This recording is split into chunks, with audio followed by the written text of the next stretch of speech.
তো এখন আমরা যে আলোচনাটা করব যে মধ্যযুগের ভারতবর্ষের ইতিহাস আমরা পড়ছি ক্লাস 7 এর যে বই পশ্চিমবঙ্গ মধ্যশিক্ষা পর্ষদের সেই বই থেকে আমরা কিন্তু এটা পড়ছি।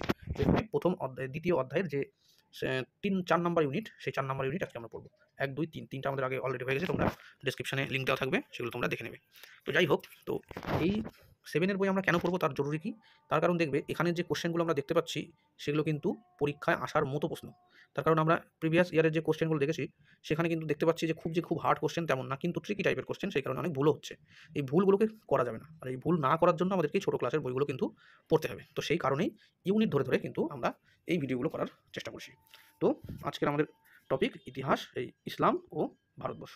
তো দেখো এখানে যে আলোচনাটা হবে প্রথম, আচ্ছা এখানে একটু বলে নিই এর মধ্যে বিষয়টা কী আছে। যে প্রথম আমরা আলোচনা করব ইসলাম সম্পর্কে, ইসলামের আবির্ভাব সম্পর্কে, ইসলামের উৎপত্তি সম্পর্কে। দ্বিতীয় আলোচনাটা আছে যে ভারতবর্ষে আরবরা কবে আসছে। 3 নাম্বার আছে গজনী সুলতান মাহমুদ এই কীভাবে ভারতে আসছে, কার সাহায্যে আসছে। তারপরে আলোচনা হচ্ছে তরাইনের যুদ্ধ, অর্থাৎ মোহাম্মদ ঘুরি পৃথ্বীরাজ চৌহান, এবং তার পরবর্তীতে আলোচনা আছে বাংলাতে যে বখতিয়ার খলজি বাংলাতে তার শাসন শুরু করছে বা ক্ষমতা কায়েম করছে এই অংশ। তো এই কয়েকটা টপিক আমরা কিন্তু এই আলোচনায় রেখেছি, ঠিক আছে। তাহলে এখন আমরা শুরু করব ইসলাম ও ভারতবর্ষ। তো দেখো এখানে এতক্ষণ আমরা ভারতের রাজনৈতিক ইতিহাসে কিছু অংশ পড়লাম। এই সময় আমরা ভারতের সঙ্গে ইসলামীয় সভ্যতার যোগাযোগ ঘটলো কীভাবে, ঘটেছিল, ভারতের রাজনীতি, সমাজ, সংস্কৃতি, অর্থনীতি এই সমস্ত জিনিসের উপর কিন্তু যোগাযোগের গভীর প্রভাব যে কেমন পড়েছিল সেই সম্পর্কে কিন্তু আমরা এখানে দেখব। এখানে প্রথমে কী বলা হচ্ছে, ভারতবর্ষের পশ্চিমে আছে আরব সাগর। কোন দিকে? ভারতবর্ষের পশ্চিমে আরব সাগর আছে। তো আরব সাগর পেরিয়ে এশিয়া মহাদেশে, এই এশিয়া মহাদেশের পশ্চিম ভাগে কিন্তু আরব উপদ্বীপ। এই আরব উপদ্বীপের অধিকাংশই কী ছিল? মরুভূমি বা শুকনো ঘাস জমি। তাহলে মরুভূমি বা শুকনো ঘাস জমির অঞ্চল কোথায়? সেটা আরব উপদ্বীপে, ঠিক আছে। তো এর পশ্চিমে কি আছে? লোহিত সাগর, আর দক্ষিণে আছে আরব সাগর, পূর্ব দিকে আছে পারস্য উপসাগর। তো এরকম একটা যে জায়গা, এখানে বৃষ্টিপাত সামান্যই হয়, কি বৃষ্টিপাত খুবই অল্প হয়। তাহলে এই যে জায়গার ডেসক্রিপশন এখানে আমরা দিচ্ছে, দেখো আরব উপদ্বীপ, এই আরব উপদ্বীপের বেশিরভাগই ছিল মরুভূমি। এর পশ্চিম দিকে কি আছে? লোহিত সাগর, দক্ষিণে কি আছে? আরব সাগর, পূর্ব দিকে কি আছে? পারস্য উপসাগর। এর ফলে এখানে বৃষ্টিপাত সামান্য হয়।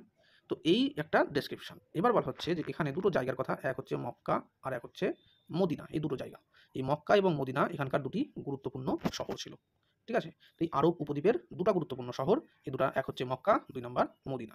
তো এখানকার যে যাযাবর মানুষ, এখানে কারা থাকতো? যাযাবর মানুষরা থাকতো। তো এখানকার যাযাবর মানুষদের বলা হতো বেদুইন। তাহলে দেখো এই হচ্ছে বেদুইন। তাহলে বেদুইন কাদের বলা হতো? মক্কা এবং মদিনা নামে দুটো আরব উপদ্বীপের দুটো গুরুত্বপূর্ণ শহর ছিল। এই যে জায়গা, এখানকার যাযাবর মানুষ ছিল, এই যাযাবর মানুষদেরকেই বলা হতো বেদুইন। এরা কি কাজ করতো? এরা উট পালন করতো। কি?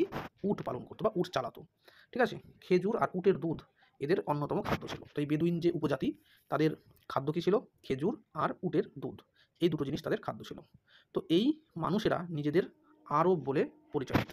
তাহলে এই যে বেদুইন যে যাযাবর যে উপজাতি ছিল মক্কা এবং মদিনার, তারা নিজেদেরকে কি বলে পরিচয় দিত? নিজেদেরকে আরব বলে পরিচয় দিত। ক্লিয়ার হলো? তো এরাই পরবর্তীতে কি হচ্ছে সেটা আমরা দেখব। দেখো এই যে বেদুইনরা যে ছিল, এই বেদুইনরা কি করেছে এবার দেখি একটু। এখানে দেখো 6ষ্ঠ শতকে শুরু যখন হচ্ছে, কিছু কিছু আরব উপজাতি এরা কী করলো? ব্যবসা করতে শুরু করলো। আগে কী ছিল? যাযাবর ছিল। যাযাবর থেকে এবার এরা কী করতে শুরু করলো? ব্যবসা করতে শুরু করলো। তো ব্যবসায় তাদের প্রধান জীবিকা কিন্তু তখন হয়ে গেছিলো। তাহলে তাদের প্রধান জীবিকা কী হলো? ব্যবসা। তো মক্কা শহর দুটি বাণিজ্য পথের যোগাযোগস্থলে অবস্থিত। যে মক্কা যে শহরটা ছিল, দুটো ধরে নেওয়া যাক, এটা একটা বাণিজ্য পথ, এটা একটা বাণিজ্য পথ, এই মোড় হচ্ছে একটা জায়গা, এই মোড়টাই হচ্ছে মক্কা। এবার ধরে নেওয়া যাক, আমি যদি বলি পশ্চিমবঙ্গের মালদা শহর, তাহলে মালদা শহর যদি বলো তাহলে একদম কি পশ্চিমবঙ্গের মিডিলে আছে, উত্তরবঙ্গ আর দক্ষিণবঙ্গ দুটাকে কি এই মালদার উপর দিয়ে যেতে হয়, মানে মালদা হচ্ছে মিডিল ম্যান, তাই তো। তো এরকম টাইপেরই বলছি যে দুটো যে বাণিজ্য কেন্দ্র ছিল, তো সেই দুটো বাণিজ্যিক যে জায়গা এদের মধ্যেই সংযোগস্থলকে ছিল এই মক্কা শহর দুটি। মক্কা শহরটা যে দুটো বাণিজ্য পথের কেন্দ্রস্থল বা সংযোগস্থল ছিল মক্কা। তার ফলে এই নগরের দখলদারি নিয়ে বিভিন্ন উপজাতিদের মধ্যে সংঘর্ষ লেগেই থাকতো। কেন? তার কারণ ওইটা একটা ভালো ভ্যালুয়েবল জায়গা, ওই জায়গাটা যার দখলে আসবে সেটার থেকেই ব্যবসা বাণিজ্যের দিকে আরও উন্নত হবে, সেই কারণে। এর ফলে খ্রিস্টীয় 7ম শতাব্দীতে আরব উপদ্বীপে নতুন একটা ধর্মের জন্ম হলো। কবে সেটা? খ্রিস্টীয় 7ম শতাব্দীতে। খ্রিস্টীয় 7ম শতাব্দীতে আরব উপদ্বীপে এক নতুন ধর্মের জন্ম হলো। তার নাম কি? তার নাম ইসলাম। তাহলে যদি বলা হচ্ছে ইসলামটা কবে শুরু হচ্ছে, তাহলে খ্রিস্টীয় 7ম শতকে। আরব উপদ্বীপে এক নতুন ধর্মের জন্ম হলো, এরই নাম ইসলাম। গেল। এবার যদি ধর্ম হয় তাহলে তো ধর্মের প্রবর্তক কেউ থাকবে। তাহলে এখানে বলছে ওই শতকে, মানে ওই একই শতক অর্থাৎ সপ্তম শতকেই কি বলছে, ওই শতকেই হযরত মুহাম্মদ মক্কাকে কেন্দ্র করে, এই যে মক্কা যে শহরটা, যেটা ওই দুইটা বাণিজ্য কেন্দ্র সংযোগস্থল ছিল, ওই মক্কাকে কেন্দ্র করে ইসলাম ধর্ম প্রচার শুরু করেন। তাহলে এই মক্কাটা এমনি ব্যবসায় বাণিজ্যের দিক থেকে ছিল গুরুত্বপূর্ণ। তো সেই ব্যবসা বাণিজ্যের গুরুত্বপূর্ণ হিসেবেই দেখা যাচ্ছে কি এই জায়গাটাকেই কাজে লাগাচ্ছে। ঠিক আছে? লাগিয়ে দেখা যাচ্ছে হযরত মুহাম্মদ মক্কাকে কেন্দ্র করে ইসলাম ধর্ম প্রচার করতে শুরু করেন। তিনি নিজেও ছিলেন একজন ব্যবসায়ী। যে হযরত মুহাম্মদ যে ছিলেন, তিনি ব্যক্তিগত জীবনে আবার একজন ব্যবসায়ীও ছিলেন। তো এই পার্টে আমরা কি পড়লাম? মক্কা শহর সম্পর্কে, তার গুরুত্ব সম্পর্কে, এবং ইসলাম ধর্মের জন্ম সম্পর্কে এবং তার প্রবর্তক সম্পর্কে। এবার চলে আসি যে এই ইসলাম ধর্মের যে প্রবর্তক অর্থাৎ হযরত মুহাম্মদ, তার সম্পর্কে এবার একটু পড়ব। দেখো পরের স্ট্যান্ডার মধ্যে এটা আছে, কি বলা হচ্ছে যে হযরত মুহাম্মদ 570 খ্রিস্টাব্দে, কবে? 570, হযরত মুহাম্মদ 570 খ্রিস্টাব্দে জন্মগ্রহণ করেন। ভালো কথা। তারপরে কি হচ্ছে, 610 খ্রিস্টাব্দে মুহাম্মদ ঘোষণা করেন যে আল্লাহ বা ঈশ্বর তাকে দূত মনোনীত করেছেন। তাহলে হযরত মুহাম্মদের জন্ম কবে? 570 খ্রিস্টাব্দে। তিনি আল্লাহ বা ঈশ্বর তাকে দূত মনোনীত করেছে, এরকমভাবে ঘোষণা করেছে কবেন তিনি? 610 খ্রিস্টাব্দে তিনি ঘোষণা করেন যে আল্লাহ বা ঈশ্বর তাকে দূত মনোনীত করেছেন। তো সেই জন্যই মুহাম্মদকে ঈশ্বর বা আল্লাহর বার্তাবাহক বলা হয়। যদি বলা হয় ঈশ্বর বা আল্লাহর বার্তাবাহক কে, তাহলে সেটা হযরত মুহাম্মদ। আর আল্লাহর বাণী সাধারণ মানুষ মুহাম্মদের থেকেই জানতে পারে। এই যে আল্লাহর যে বাণী, সেই অর্থাৎ বার্তা, সেটা সাধারণ মানুষ কার কাছ থেকে জানতে পারলো? সেটা জানতে পারলো হযরত মুহাম্মদের কাছ থেকেই। তো এর ফলে দেখা যাচ্ছে ইসলাম ধর্মের অনুগামীরা মুসলমান নামে পরিচিত হয়। তো এখানে কি বলা হচ্ছে যে এই যে হযরত মুহাম্মদের দ্বারা অনুপ্রাণিত হওয়ার ফলে ইসলাম ধর্ম গ্রহণ করেছে, অর্থাৎ অনুগামী, তো ইসলাম ধর্মের অনুগামীরা কি হচ্ছে? মুসলিম নামে পরিচিত হচ্ছে বা মুসলমান নামে পরিচিত লাভ করে। তাহলে গেল এখানে। তাহলে এই যে প্রথম যে আমরা প্যারা, এখানে দেখলাম কি যে ভৌগোলিক অবস্থান কোথায়। 3 নম্বর এই যে প্যারাটা আছে, এই প্যারা আমরা কি দেখতে পাচ্ছি? মক্কা শহর, ট্রেডিং অ্যাক্টিভিটিস এবং হযরত মুহাম্মদ। পরবর্তীতে হযরত মুহাম্মদ সম্পর্কে একটু দেখলাম, তাকে বার্তাবাহক বলা হচ্ছে। ঠিক আছে? ঈশ্বরের বার্তাবাহক। তার প্রতিষ্ঠিত যে ধর্ম, সেটা মুসলমান নামে পরিচিত, মানে তার অনুগামীরা মুসলমান নামে পরিচিত। তো এই সম্পর্কে আর কি জানলাম, তার জন্মসাল এবং তার যে ঘোষণা, ঠিক আছে, সেটা। এবার চলে আসবো তারপরে, অর্থাৎ 4 নম্বর পয়েন্টে। এখানে দেখো 4 নম্বরে কি বলছে যে বিভিন্ন আরব উপজাতিদের মধ্যে ধর্মীয় বিভেদ। আরব উপজাতি কি? উপজাতি অনেক উপজাতি ছিল। তো বলছে বিভিন্ন আরব উপজাতিদের মধ্যে ধর্মীয় যে বিভেদ, সেটা বন্ধ করার জন্য মুহাম্মদ একটি বিশ্বাসকেই চালু করেছিলেন। ধর্মীয় বিভেদ বন্ধ করার জন্য মুহাম্মদ একটি বিশ্বাসকেই চালু করেছিলেন। ফলে উপজাতিগুলির মধ্যে ঐক্য তৈরি হতে থাকে। তখনকার দিনে প্রতিষ্ঠিত মক্কাবাসীদের ধর্মীয় আচার আচরণের সাথে মুহাম্মদের ধর্মীয় মতের যথেষ্ট ফারাক ছিল। তখনকার দিনের যে মক্কাবাসী ছিল, তাদের যে আগের যে ধর্ম আচার আচরণ, তার সাথে মুহাম্মদের যে ধর্মীয় মতবাদ, তার কিন্তু অনেক পার্থক্য ছিল। তো যাই হোক, এরপরে 622 খ্রিস্টাব্দে মুহাম্মদ এবং তার অনুগামীরা মদিনা চলে আসলো। কোথায়? তাহলে মক্কা থেকে মদিনাতে চলে আসছে। তাহলে মদিনাতে কবে আসছে? 622 খ্রিস্টাব্দে হযরত মুহাম্মদ এবং তার অনুগামীরা মদিনা চলে আসে। তো এই মক্কা থেকে মদিনা, এই যে চলে যাওয়া, এটাকেই আরবি ভাষায় হিজরত বলা হয়। তাহলে হযরত মুহাম্মদ 622 খ্রিস্টাব্দে মক্কা থেকে মদিনায় চলে এসেছিল। এই যে মক্কা থেকে মদিনায় যাওয়ার যে ঘটনা, এটাই আরবি ভাষায় হিজরত বলা হয়। তো পরে এই সময় থেকেই হিসাব করেই হিজরি নামে কিন্তু ইসলামীয় সাল গণনা শুরু হয়। তাহলে ইসলামীয় সাল নাম কি? হিজরি সম্বত বা হিজরি সাল। তো হিজরি সালটা কিভাবে হচ্ছে? হিজরি সালটা বলছে 622 খ্রিস্টাব্দে হযরত মুহাম্মদ যখন চলে যাচ্ছে, কোথা থেকে? মক্কা থেকে মদিনায়। তো সেই সময় যখন চলে যাচ্ছে, তো এই ঘটনাটাকেই আরবি ভাষায় বলা হয় হিজরত। আর মানে এই আরবি ভাষায় এই ঘটনাটাকে বলা হয় হিজরত। আর এই সময় থেকে যে সাল গণনাটা শুরু হয়, এটাকেই বলা হয় হিজরি সম্বত। গেল। 10 বছরের মধ্যেই মুহাম্মদ আরব ভূখণ্ডের বিরাট অঞ্চল জয় করে নিয়েছিল। মাত্র 10 বছরের মধ্যে এই মুহাম্মদ কী করেছিল? আরব ভূখণ্ডের বিরাট অঞ্চল জয় করেছিল এবং মক্কাতেও তার প্রভাব ছড়িয়ে পড়েছিল। মক্কাতেও তার প্রভাব ছড়ালো, মদিনাতেও প্রভাব ছড়ালো। এবার চলে আসছে কি 632 খ্রিস্টাব্দে হযরত মুহাম্মদ পরলোক গমন করেছিলেন। কবে? 632 খ্রিস্টাব্দে হযরত মুহাম্মদ পরলোক গমন করেছিলেন। ততদিন অবশ্য আরবের মূল ভূখণ্ডে ইসলাম ভালোভাবেই ছড়িয়ে পড়েছিল। এই যে 632, এই সময়টাই কিন্তু ভালো মতো, এই যে 10 বছর, 22 থেকে 32, ঠিক আছে, এই 10 বছরে কিন্তু আরব ভূখণ্ডে খুব ভালো মতো ইসলাম কিন্তু প্রভাব ছড়িয়েছিল। তো এই অংশটুকুর মধ্যে আমরা পড়লাম যে হযরত মুহাম্মদ সম্পর্কে। তো এখন আমরা যেটা দেখব যে খলিফা আর খিলাফত, এই দুটো বিষয় কি। যে মুহাম্মদের পর ইসলাম জগৎ, মুহাম্মদের মৃত্যু হচ্ছে, তো মুহাম্মদের মৃত্যুর পর ইসলাম জগতের নেতৃত্বটা কে দেবে, সেই নিয়ে একটা প্রশ্ন ওঠে।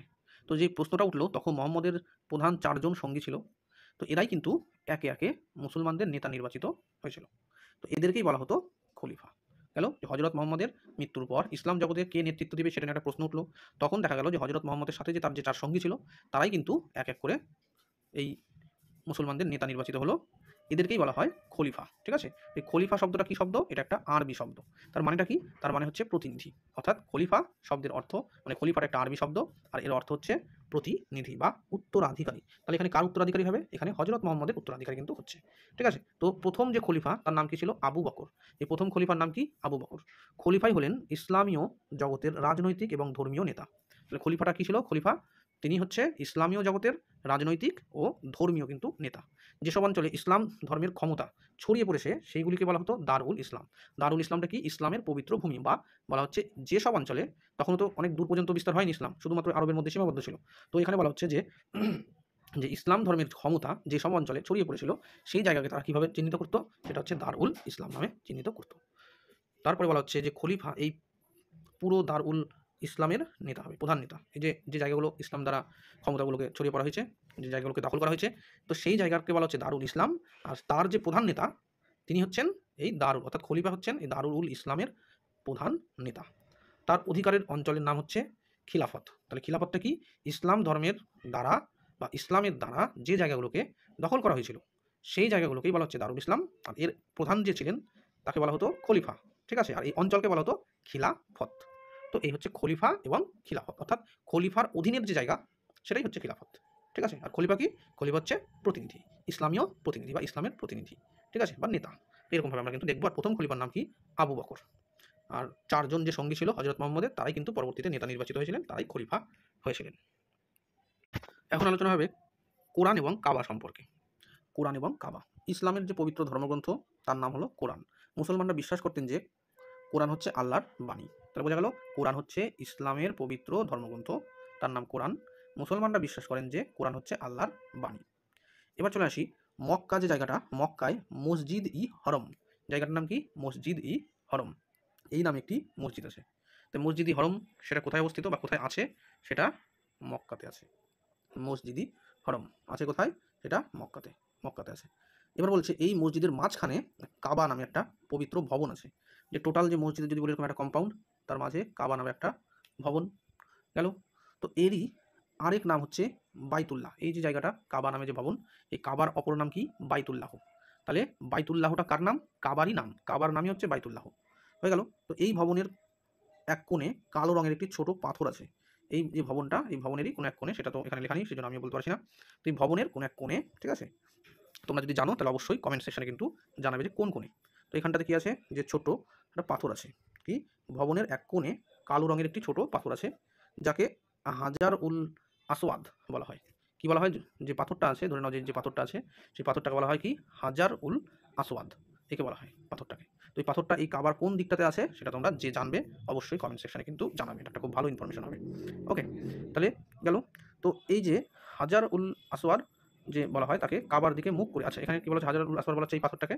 এবার বলা হচ্ছে পৃথিবীর যে যেদিকেই থাকুক, ঠিক আছে, পৃথিবীর যে যেদিকেই থাকুক এইদিকে কিন্তু মুখ করেই কিন্তু তাকে নামাজ পড়তে হবে। ঠিক আছে, পৃথিবীর যে যেদিকেই থাকুক এই দিক, অর্থাৎ কাবার দিকে মুখ করে কিন্তু তাদেরকে কিন্তু নামাজ পড়তে হয়। এটা একটা সিস্টেম, এটা আমিও দেখেছি বিষয়টা। যে যদি এখানে এরকম মসজিদটা আছে, তো এই দিকেই কাবা, এই কাবার দিকে পৃথিবীর তুমি যে ডাইরেকশনেই থাকো না কেন, তোমাকে কাবার দিকেই মুখ করে কিন্তু নামাজ পড়তে হবে। অর্থাৎ যে এই দিকে আছে, অর্থাৎ পূর্ব দিকে আছে, সে তাহলে কি? পশ্চিমের দিকে মুখ করে পড়বে। আর যে পশ্চিমের দিকে যে দেশগুলো আছে সেটা কি? তারা পূর্ব দিকের দিকে মুখ করে পড়বে। অর্থাৎ পূর্ব দিকে মুখ করা বলতে কাবার দিক যেন যে দিকটা হবে সেই দিকে মুখ করেই তাদেরকে নামাজটা পড়তে হবে। এটা হচ্ছে সিস্টেম। ঠিক আছে, ইসলাম ধর্ম প্রচারিত হওয়ার আগে থেকেই আরবদের তীর্থক্ষেত্র ছিল এই কাবা। এই যে কাবাটা যে আছে সেটা কিন্তু ইসলামরা তৈরি করেছে বিষয়টা সেটা না। ইসলাম ধর্ম প্রচার হওয়ার আগে থেকেই এই যে কাবাটা সেটা আগে থেকেই আছে। ঠিক আছে, তো আছে সেটা হচ্ছে কাবা শরীফ। এটা আরবে যে জাতিরা বসবাস করতো, যদি বেদুইন বলি তাও, তো তারা যে বসবাস করতো তারা কিন্তু বা তাদের যে তীর্থক্ষেত্র সেটা কিন্তু কাবাতেই ছিল। ঠিক আছে, কাবা শরীফ। পরবর্তীকালে কাবা শরীফ ইসলামের তীর্থস্থান হয়ে উঠেছিল। তাহলে এই কাবাটা আগে কী ছিল? আরব যে ছিল গোষ্ঠী বা জাতি উপজাতি, তো তাদের ছিল হচ্ছে কাবা শরীফ, পবিত্র একটা স্থান বা তীর্থক্ষেত্র। পরবর্তীতে ইসলাম যখন প্রচারিত হচ্ছে তখন এটা ইসলামের তীর্থস্থানে কিন্তু পরিণত হয়েছিল এই কাবা। এখন আমরা কি দেখবো? ভারত এবং আরব সভ্যতার সম্পর্ক। ঠিক আছে, আরবদের সিন্ধু বিজয় 712 সেটা তো আছে, তার আগে একটু ব্যাকগ্রাউন্ড আমাদের জানতে হবে। দেখো, ভারত এবং আরব সভ্যতা। ভারতের সঙ্গে ইসলামের প্রথম যোগাযোগ ঘটেছিল তুর্কিরা এদেশে আসার অনেক আগে। তুর্কিরা যে ভারতে এসেছিল তার অনেক আগেই ভারতের সাথে কিন্তু ইসলামের যোগাযোগ ঘটেছিল। কবে? সেটা খ্রিস্টীয় অষ্টম নবম শতকে। দেখো কি বলছে, যে খ্রিস্টীয় অষ্টম নবম শতকে আরব বণিকরা ভারতে কিন্তু পশ্চিম উপকূলে আসতেন। পশ্চিম উপকূলে, ঠিক আছে, ভারতের পশ্চিম উপকূলে আসতেন। সিন্ধু মোহনায়, মালাবারে আরবি মুসলিম বণিকদের বসতি কিন্তু গড়ে উঠেছিল সেই সময়। তারা যখন আসতো বাণিজ্য করতে অনেকটা লং টার্মের জন্য আসতো, তো সেখানে এসে তারা কিন্তু বসতিও স্থাপন করেছিল। কোথায় সেটা? পশ্চিম উপকূলে। তো সিন্ধু মোহনায়, মালাবারে আরবি মুসলিম বণিকদের বসতি গড়ে উঠেছিল। এর থেকেই যেমন আরবি বণিকরা লাভবান হয়েছিল, তেমনি আবার স্থানীয় ব্যবসায়ীরাও লাভ করত। শাসকরাও এর থেকে কিন্তু লাভবান হয়েছিল। যেমন বলা হচ্ছে যে হিন্দু, জৈন, মুসলিম এই বণিকদের এই বাণিজ্য ধর্মীয় সহিষ্ণুতার একটা উজ্জ্বলতম নিদর্শন। তো এই যুগে বাগদাদের খলিফাদের উদ্যোগে, কি বাগদাদের যে খলিফা ছিল তাদের উদ্যোগে সংস্কৃত ভাষায় রচিত জ্যোতির্বিদ্যা, চিকিৎসাবিদ্যা, সাহিত্য প্রভৃতি আরবি ভাষায় কিন্তু অনুবাদ করা হয়েছিল। বোঝা গেল? তাহলে বাগদাদের খলিফাদের উদ্যোগে কিন্তু সংস্কৃত ভাষায় রচিত যে সমস্ত গ্রন্থগুলো, অর্থাৎ যেগুলো জ্যোতির্বিদ্যার উপর গ্রন্থ, চিকিৎসা শাস্ত্রের উপর গ্রন্থ, সাহিত্যের উপর গ্রন্থ, এই সমস্ত গ্রন্থগুলোকে আরবি ভাষায় কিন্তু অনুবাদ করা এই সময় হয়েছিল। তাহলে এখন যেটা আমরা দেখব যে আরবদের সিন্ধু বিজয়। এবার আরবদের সম্পর্কে আমরা একটু ব্যাকগ্রাউন্ডে দেখে নিয়েছি। তো এখন আমরা কি দেখব যে 712 খ্রিস্টাব্দে নাগাদ আরবি মুসলিমরা মোহাম্মদ বিন কাসিমের নেতৃত্বে সিন্ধু প্রদেশ অভিযান করলো। তো ইতিমধ্যে আমরা কি দেখে নিয়েছি যে আরব ব্যবসায়ীর আগেই কিন্তু পশ্চিম ভারতে এসেছিল, বসতি স্থাপন করেছিল। হ্যাঁ, বিভিন্ন গ্রন্থ বাগদাদের খলিফাদের দ্বারা অনুবাদও করানো হয়েছিল। তো যাই হোক, ইতিমধ্যে আরব ব্যবসায়ী এবং পর্যটকরা খ্রিস্টীয় সপ্তম এবং অষ্টম শতকেই ভারতে এসেছিল। তাহলে ভারতে কবে এসেছিল তারা? আরব বণিকরা খ্রিস্টীয় সপ্তম অষ্টম শতকেই ভারতে তারা এসেছিল। অর্থাৎ ভারতের সঙ্গে ইসলামের পরিচয় রাজ্য বিস্তারের আগেই শুরু হয়ে গেছিল। ভারতবর্ষে যে রাজ্য বিস্তারটা করেছিল ইসলামের, তার অনেক আগেই কিন্তু ব্যবসায়িক যোগাযোগ কিন্তু ভারতের সাথে ইসলামের হয়ে গেছিল। আরব শক্তি সিন্ধু প্রদেশ, মুলতান এবং উত্তর পশ্চিম ভারতের কিছু অঞ্চল আবার দখল করে। কবে সেটা? 712 খ্রিস্টাব্দে মোহাম্মদ বিন কাসিমের নেতৃত্বে। ঠিক আছে? তো বিন কাসিমের মৃত্যুর পর তা আবার ধীরে ধীরে ওই অঞ্চল থেকে সরে যেতে থাকে। আরবরা নবম শতাব্দীর শেষের দিকে ভারতে অভিযান বন্ধ করে দেয়। এরপরে নবম শতকের শেষের দিকে এটা বন্ধ হয়ে যায়। ঠিক আছে? মানে তেমন এফেক্টিভ কিন্তু হয়নি। তার পরবর্তীতে দেখতে পাচ্ছি যে একটু বেশি মাত্রায় হচ্ছে। এখানে দেখো পরেই বলা হচ্ছে যে আরবদের পরে কি আসছে ভারতে? তুর্কি আক্রমণ। তাহলে প্রথমে আক্রমণটা কি হচ্ছে? আরব 712 খ্রিস্টাব্দ। তারপরে কাদের আক্রমণ হচ্ছে? তুর্কিদের ভারত আক্রমণ। কিসের জন্য এসেছিল তারা তুর্কিরা? সম্পদের টানে। ভারতের যে সম্পদ, অনেক সম্পদ ছিল, ঠিক আছে, এই ভারতের এই অধিক আধিক্য সম্পদ, এই সম্পদগুলোকে লুণ্ঠন করাই ছিল তুর্কিদের প্রধান উদ্দেশ্য। ভারত আক্রমণ করতে উদ্যোগী হয়েছিল তারা খ্রিস্টীয় একাদশ এবং দ্বাদশ শতাব্দীতে গজনীর সুলতান মাহমুদ। কে? গজনীর সুলতান মাহমুদ। এবং তার পরবর্তীতে এই দ্বাদশ শতকে ঘুর রাজ্য, ঘুরের শাসক মইজুদ্দিন মোহাম্মদ বিন শাম, যেটার নাম হচ্ছে মোহাম্মদ ঘুরি। এখানে শর্ট কোয়েশ্চেনটা কি? মইজুদ্দিন এই মোহাম্মদ ঘুরির পুরো নাম কি? তাহলে কি হবে? মইজুদ্দিন মোহাম্মদ বিন শাম। ঠিক আছে? এই হচ্ছে মোহাম্মদ ঘুরির কিন্তু নাম। তো এই দুই তুর্কি শাসক, তাহলে তুর্কিদের মধ্যে দুটো পাচ্ছি আমরা, এই এক গজনীর সুলতান মাহমুদ, আর দুই ঘুরের শাসক মইজুদ্দিন মোহাম্মদ বিন শাম। এরা এই দুই তুর্কি শাসক ভারতীয় উপমহাদেশে বিজয়ের অভিযানে আসেন। অবশ্য উভয়ের মধ্যে উদ্দেশ্য এক ছিল না, দুজনের দু রকম টাইপের উদ্দেশ্য ছিল। যেমন গজনী সুলতান মাহমুদের প্রধান উদ্দেশ্য কী ছিল? মন্দিরগুলি থেকে ধন সম্পদ লুট করে তার যে রাজ্য অর্থাৎ খোরাসান এবং মধ্য এশিয়া, এই তার অঞ্চল অর্থাৎ খোরাসান এবং মধ্য এশিয়া, এই জায়গায় তার সাম্রাজ্যটা ব্যয় করবে। মানে বিল্ডিং ফিল্ডিং বানাতে ব্যয় করবে। তো আনুমানিক 1000 খ্রিস্টাব্দ থেকে 1027, কবে থেকে? 1000 থেকে 1027 পর্যন্ত মাহমুদ প্রায় 17 বার, কতবার? 17 বার। তাহলে 1000 থেকে 1027 খ্রিস্টাব্দ পর্যন্ত সুলতান মাহমুদ ভারতবর্ষ প্রায় 17 বার, 17 বার উত্তর ভারত কিন্তু আক্রমণ করেছিলেন। তো এই হলো গল্প। ঠিক আছে? তাহলে দুজনের নাম আমরা পড়ছি তুর্কিদের মধ্যে, এক সুলতান মাহমুদ আর দুই হচ্ছে মোহাম্মদ ঘুরি। তবে দুজনের উদ্দেশ্য একই ছিল না। এই সুলতান মাহমুদ যে ভারত আক্রমণ করেছিল তার প্রধান উদ্দেশ্য ছিল ভারতবর্ষের যে মন্দিরগুলোকে লুট করবে, সে মন্দিরগুলিকে আক্রমণ করবে, করে সেখান থেকে ধন সম্পদগুলো লুট করবে। সেই ধন সম্পদ নিয়ে তার দেশ অর্থাৎ খোরাসান এবং মধ্য এশিয়া সেখানে কিন্তু ব্যয় করবে বলতে সেখানে বিভিন্ন জিনিস অট্টালিকা বানাবে বা বিভিন্ন কাজের ক্ষেত্রে খরচ করা হবে, তো সেরকম। ঠিক আছে? টোটাল ও ভারতবর্ষ আক্রমণ করেছিল কতবার? 17 বার। আর 1000 থেকে 1027 খ্রিস্টাব্দ পর্যন্ত মাহমুদ কিন্তু ভারতবর্ষ আক্রমণ করেছিল। উত্তর ভারতেই মূলত আক্রমণ করেছিল, দক্ষিণ ভারতে আক্রমণ করেনি। তারপরে দেখো এখানে বলছে গজনীর সুলতান মাহমুদ সম্পর্কে, একটু ছোট করে দেওয়া। সুলতান মাহমুদের কথা বলছে। সুলতান মাহমুদ ভারতের ইতিহাসে একজন আক্রমণকারী হিসেবে চিহ্নিত হয়ে আছেন। আক্রমণকারী, কিন্তু তিনি শুধু একজন যোদ্ধাই ছিলেন না, ভারত থেকে তিনি প্রচুর ধন সম্পদ লুট করেছেন। তেমনি নিজের রাজ্যে কিন্তু ভালো কাজে তা ব্যয়ও করেছেন। তার আমলে রাজধানী গজনী এবং অন্যান্য শহরগুলোকে, গজনী একটা আর এক অন্যান্য শহর, সেই শহরগুলোকে কিন্তু তিনি কী করেছে? সুন্দর করে সাজানো হয়েছিল। মাহমুদ সেখানে প্রাসাদ, মসজিদ, গ্রন্থাগার, বাগিচা, জলাধার, খাল, তারপরে আমুদরিয়া প্রভৃতির উপর বাঁধও কিন্তু নির্মাণ করেছিল। তিনি আবার একটা বিশ্ববিদ্যালয় তৈরি করেছিল, যেখানে শিক্ষকদের বেতন আর ছাত্রদের বৃত্তি দেওয়ার ব্যবস্থাও ছিল। মাহমুদের আমলে দুজন উল্লেখযোগ্য ব্যক্তির নাম আমাদেরকে জানতে হবে। তাদের মধ্যে একজন হচ্ছে অলবেরুনি আর একজন হচ্ছে ফেরদৌসি, লেখক। অলবেরুনির পরিচয় কি? তিনি দর্শন এবং গণিতে পণ্ডিত ছিলেন। কিসে? দর্শন এবং গণিত। ভারতে তিনি পর্যটক হিসেবে এসেছিল। কার সাথে এসেছিল? মাহমুদের সাথেই কিন্তু এসেছিল। তার লেখা কিতাব আল হিন্দ সেই সময়ে ভারতের ইতিহাস জানার জন্য খুবই জরুরি গ্রন্থ। কিতাবুল হিন্দ গ্রন্থটা কার রচনা? সেটা হচ্ছে অলবেরুনি। ঠিক আছে? আর তারপর বলা হচ্ছে কবি শাহনামা, এই কবি ফিরদৌসি একটা কাব্য রচনা করেছিল যার নাম হচ্ছে শাহনামা। ঠিক আছে? এই ফিরদৌসির শাহনামা। এই হচ্ছে দুজন, এই দুজন সম্পর্কে আমাদেরকে কিন্তু একটু জানতে লাগবে। তারপরে চলে আসবো আমরা, দেখো অন্যদিকে মোহাম্মদ ঘুরি ভারতের, এটা গেল হচ্ছে সুলতান মাহমুদ সম্পর্কে। আর মোহাম্মদ ঘুরি ভারত কেন করছে আক্রমণ? বলছে মোহাম্মদ ঘুরি ভারতবর্ষের শাসক হতে চেয়েছিলেন, ও শুধু আক্রমণ করে টাকা পয়সা নিয়ে নিজের দেশকে সাজাতে চাইছিল, কিন্তু মোহাম্মদ ঘুরি ভারতের শাসক হতে চাইছিল। তিনি 1191 প্রথম তরাইনের যুদ্ধ, এবং তরাইনের যুদ্ধে প্রথম পরাজিত হয়। পরে 1192 খ্রিস্টাব্দে দ্বিতীয় তরাইনের যুদ্ধে তিনি রাজপুত রাজা তৃতীয় পৃথ্বীরাজ চৌহানকে পরাজিত করেন এবং সেখানে তিনি জয়লাভ করেন। এর পরবর্তীতে 1206 খ্রিস্টাব্দে মোহাম্মদ ঘুরি মারা যান। এই ঘুরির অন্যতম সঙ্গী কুতুবউদ্দিন আইবেক সেই সময় দিল্লিতে সুলতানি শাসন প্রতিষ্ঠা করেছিল। এই যে এখানে একটা জিনিস আমাদের জানা দরকার, যে মোহাম্মদ ঘুরি যে আছে, মোহাম্মদ ঘুরি যে ভারত আক্রমণ করছে, তখন কিন্তু তার সাথে তার 4 জন সেনাপতি ছিল। এদের মধ্যে উল্লেখযোগ্য হচ্ছে কুতুবউদ্দিন আইবেক, 2 নাম্বার ইখতিয়ার উদ্দিন মোহাম্মদ বিন বখতিয়ার খলজি, 3 নাম্বার নাসির উদ্দিন কুবাচা, 4 নাম্বার তাজউদ্দিন ইলদুজ। এই 4 জন কিন্তু তার সেনাপতি ছিল। তাদের মধ্যে এই কুতুবউদ্দিন আইবেককে পরবর্তীতে পেয়েছিল কিন্তু দিল্লি, ইখতিয়ার উদ্দিন বিন বখতিয়ার খলজি পেয়েছিল বাংলা, তারপরে তাজউদ্দিন ইলদুজ যে ছিলেন তিনি পেয়েছিল গজনি, আর নাসিরউদ্দিন কুবাজা যে ছিল তিনি পেয়েছিল সিন্ধু অঞ্চল। এই 4টা জায়গা কিন্তু 4 জন পরবর্তীতে লাভ করেছিল। তো যাই হোক, এখানে আমরা এই অংশটা দেখলাম। তাহলে বাংলাটায় আমরা দেখতে পাচ্ছি কি কুতুবউদ্দিন আইবেক দিল্লি সুলতানির প্রতিষ্ঠা করেছে। তো এর পরের অধ্যায়ে আমরা এই দিল্লি সুলতানি সম্পর্কে পড়াটা স্টার্ট করব। তো এই অধ্যায়ে আমাদের যে অংশটুকু আর আছে সেটা হচ্ছে বাংলাতে দেখা যাচ্ছে, এখানে একটা জিনিস তোমরা খুব লক্ষ্য রাখো, 1206 খ্রিস্টাব্দে দিল্লিতে সুলতানি স্টার্ট হচ্ছে, কিন্তু এই বখতিয়ার খলজি কিন্তু 1204 বা 5 এই সময়কালে কিন্তু বাংলায় কিন্তু প্রবেশ করে যাচ্ছে। ঠিক আছে, সেটা বাংলার নদিয়াটা দখল করে নিচ্ছে। এই নদিয়ার পরে কিন্তু আস্তে আস্তে বাংলাটা তার দখলে চলে যাচ্ছে, অর্থাৎ দিল্লি দখলের আগে কিন্তু বাংলা দখল হয়েছিল। ঠিক আছে, সেই থেকেই বাংলায় তুর্কি শাসন কিন্তু শুরু হয়ে গেছিল। তাহলে দিল্লিতে তুর্কি শাসন শুরু হচ্ছে 6-এ, কিন্তু বাংলায় তুর্কি শাসন হচ্ছে 4 বা 5 এই সময়কালে। ঠিক আছে, তাহলে কিন্তু দেখতে হবে যে দিল্লি থেকে কিন্তু বাংলাতেই আগে শুরু হয়েছিল। ওকে, তো এই যে ঘটনাটা যে বাংলাতে ঢুকলো কীভাবে, সেটার ক্ষেত্রে একটা ছোট্ট গল্প এখানে আছে। সেই গল্পটা কি বলছে, যে মাত্র 18 জন ঘোড়াসওয়ার মিলে বাংলা জয়। এখানে বলা হয় যে মিনহাজুস সিরাজ বাংলার সম্পর্কে তুর্কি আক্রমণের যে প্রায় 40 বছর পরে ঐতিহাসিক মিনহাজুস সিরাজ বাংলায় এসে বখতিয়ার খলজির অভিযানের কাহিনী শুনেছিলেন। মিনহাজুস সিরাজ বাংলা এসেছিল, এসে এই বখতিয়ার খলজি যে অভিযান করেছিল বাংলা, সেই ঘটনাটা বা সেই গল্পটা শুনেছিল। শুনে তার লেখা তবাকত ই নাসিরি গ্রন্থে কিন্তু লিখেছিল। এখান থেকে জানা যায় যে বখতিয়ার খলজি এবং তার তুর্কি বাহিনী ঘোড়া ব্যবসায়ী ছদ্মবেশে নদিয়াতে ঢুকেছিল। ঠিক আছে, তাহলে কীভাবে তারা ঢুকেছিল? ঘোড়ার ব্যবসায়ী হিসেবে ঢুকেছিল। সেই সময় বাংলা থেকে উত্তর দিকে তিব্বত পর্যন্ত ঘোড়ার ব্যবসা চালু ছিল। তো যেহেতু সবাই ভেবেছে এটা ঘোড়ার ব্যবসায়ী, ওই জন্য আর কেউ তাদেরকে ওই শহরে ঢোকার যে মেন গেট থাকে সেখানে আর কিন্তু তাকে আর বাধা দেয়নি। তো এইভাবেই ছদ্মবেশে কিন্তু ঢুকেছিল। দেখো এখানে কি বলছে, কাজেই তুর্কিদের নদিয়ায় ঢুকতে কিন্তু দেখে কেউ তাদের আক্রমণকারী ভাবেনি। এই নদিয়া কোথায় ছিল বলছে, এই নদিয়া বর্তমান পশ্চিমবঙ্গের ভাগীরথী নদীর তীরে, যা আজকে নদীর তলায় চলে গেছে। বোঝা গেল? অথবা হয়তো আরেকটা বলা হয় যে বর্তমান বাংলাদেশের রাজশাহী জেলার নওদা গ্রামও হতে পারে, তবে সেটা অনুমান সাপেক্ষ। ঠিক আছে, সেখানকার নদিয়া। সে যাই হোক, তুর্কি অভিযানের সময় রাজা লক্ষণ সেন নদিয়ায় ছিলেন। এই তুর্কি অভিযান যখন হচ্ছে তখন নদিয়াতে ছিলেন কে? রাজা লক্ষণ সেন।